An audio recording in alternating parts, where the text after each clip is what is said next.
how you feel about the Rams. You watched them last night. They look pretty good, but they come in here as a 5.5-point underdog. Eagles will not lose this game. I think it'll be close. I think the Rams may cover. I think it might give you a little bit of constipation as you go through this game. But in the end, they're going to move on to the title game. Yeah, I'm with you on it. And I know we're going to spend a lot of time talking about the Eagles' offense and the passing game. But it's the Eagles' defense that's going to win this game again. Because not only do you have the best defense in the NFL, we've seen Vic Fangio usually has his team play very well against Sean McVay offenses. He does. And I keep going back to, you can go all the way back to when Jared Goff and the Los Angeles Rams had that playoff game against the Patriots, or the Super Bowl against the Patriots.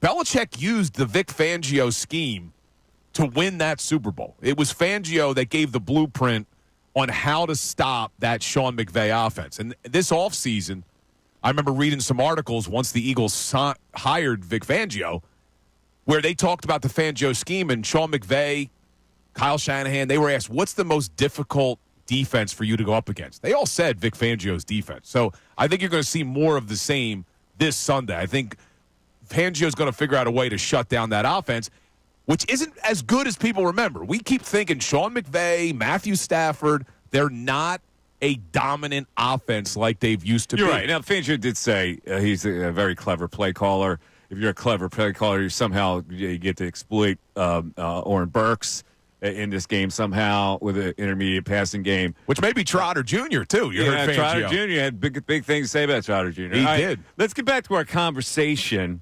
about top 10 quarterbacks, whether Hertz is in it. LeVar, Josh, Mahomes, Burrow. Okay, and now you go to the second tier. Here are the quarterbacks that I have ahead of him, definitely right now. Goff, Baker Mayfield, Stafford. C.J. Stroud, I'm not quite sure yet. I'm not quite sure yet. Daniels, I have ahead of him right now as well. So Daniels, Goff, Baker Mayfield, and Stafford. That's 8. So I would probably slide Hertz into the 9th spot because Herbert and Darnold dropped out. They're now out. Their performance in the playoffs dropped them out. I would never put them ahead of Hertz at this point. Yeah, I'm with you on that. And I pulled up, Ray used to like to give us the Athletics quarterback stock report every week. They did this all season long. And in their final quarterback rankings before the playoffs kicked off, they had Hertz ranked 12th behind Brock Purdy, Justin Herbert, and Sam Darnold. Now, I'm leapfrogging Hertz above all 3 of them, which would bring him at worst to number 9. Yes. And then they have Jaden Daniels, Baker Mayfield, Jordan Love, Jared Goff, all ranked above him. Look, I've hated on Mayfield in the past. I have. It's hard to deny the season that guy had. He did do a lot of great things, Baker Mayfield. He's got a cannon of an arm, which is shocking to me. See, the way I like to grade quarterbacks, though, Mike, can they win you a Super Bowl? I look at Jaylen Hertz as being capable of winning a Super Bowl. We saw it. The guy was a half away from beating Patrick Mahomes in the Super Bowl. I don't see Baker Mayfield ever winning a Super Bowl. I just don't.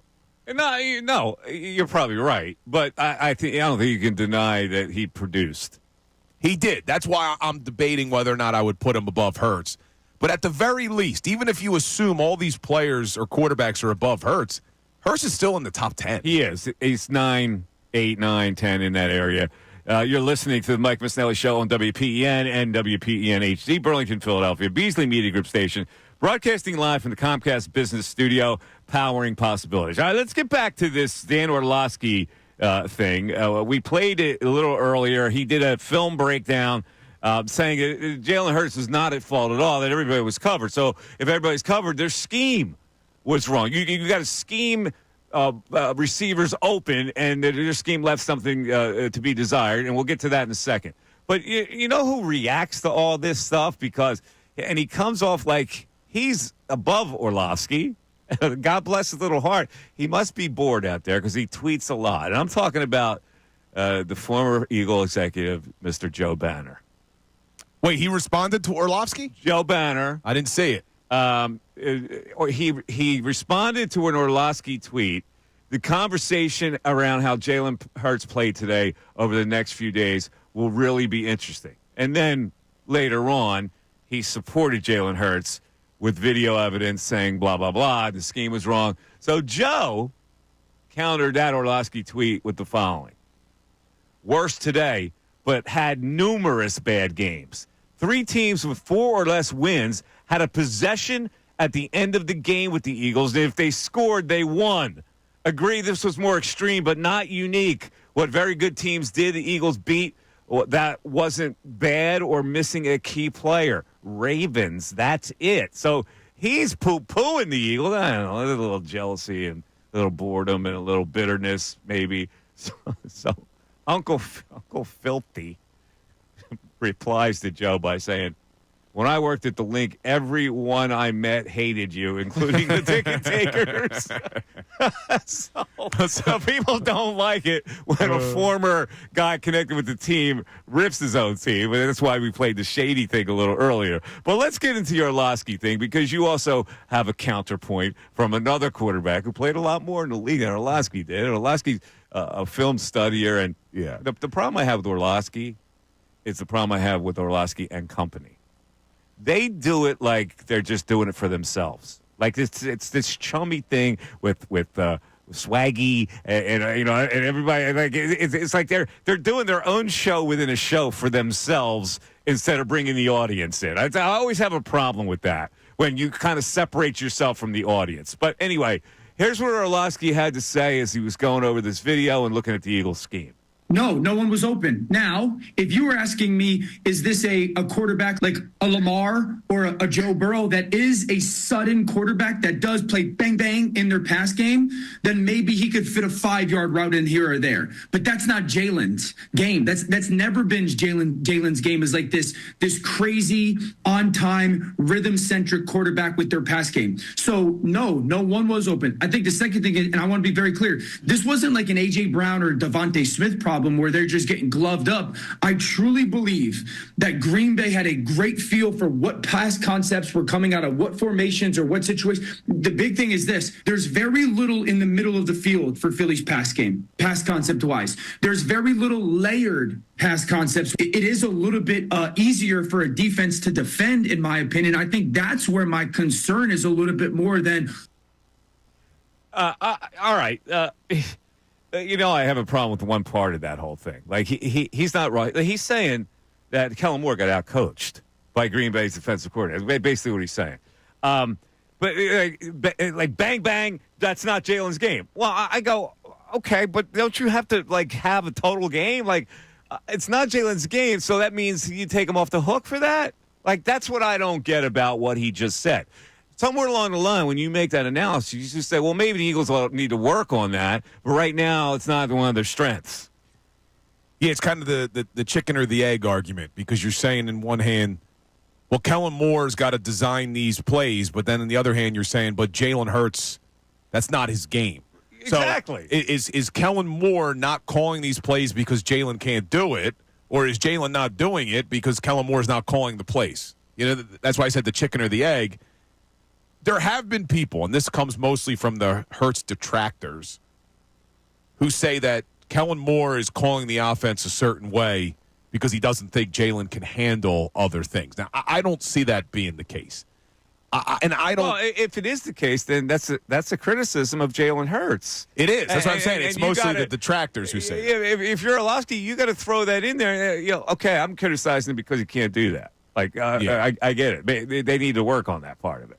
Yeah, and then you have Ryan Fitzpatrick, who commented under that what video. did Ryan Fitzpatrick have to say about this? Because he took on Orlovsky. Yeah, he says, I don't agree with this take.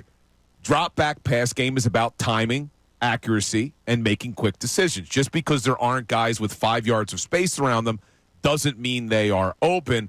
Also, you might want to relook at the running back on that second play. That's why the play is called. So it sounds like Fitzpatrick's taking more of a shot at Hertz, saying, no, listen, your video, you're showing these guys aren't 5 yards open. That doesn't matter. It's about timing and accuracy. He needs to make quicker decisions. I don't know. It's funny. There are so many experts out there now analyzing football. Most of them are tied into the league. You don't get to analyze football anymore unless you've been covering the league for 100 years or you're an ex-player.